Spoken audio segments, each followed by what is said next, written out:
বাজার থেকে নিয়ে এসেছিল ছোট ছোট চেলা মাছ।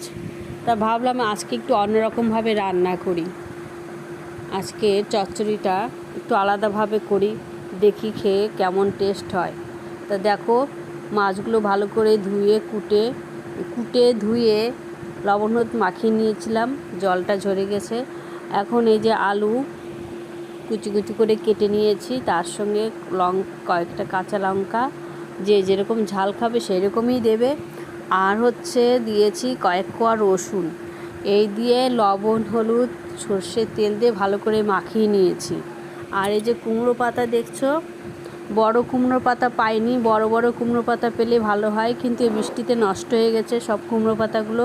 তার ছোট ছোট কয়েকটি কুমড়ো পাতা নিয়ে এসেছি, নিয়ে এসে দেখো সেই কুমড়ো পাতার ভিতরে এই মাছগুলো মাখিয়ে রেখেছিলাম, যে চচ্চড়ির মতো সব সবজি মাখিয়ে রেখেছিলাম, সেটাই এই পাতার মধ্যে দিয়ে ভালো করে মুড়িয়ে এই যে সুতো দিয়ে বেঁধে নেব।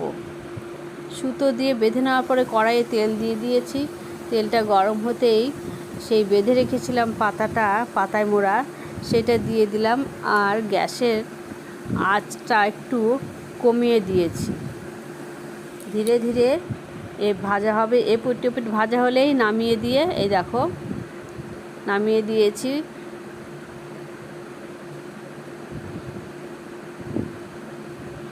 সুন্দর একটা সেন্ট বেরিয়েছে, কিন্তু ভাবছিলাম কেমন হবে, সিদ্ধ হবে কি না। এই দেখো রসুনের কোয়াটাও সিদ্ধ হয়ে গেছে, আর আলুও সিদ্ধ হয়ে গেছে, তার মানে সবজি তরকারিটা আমার হয়ে গেছে।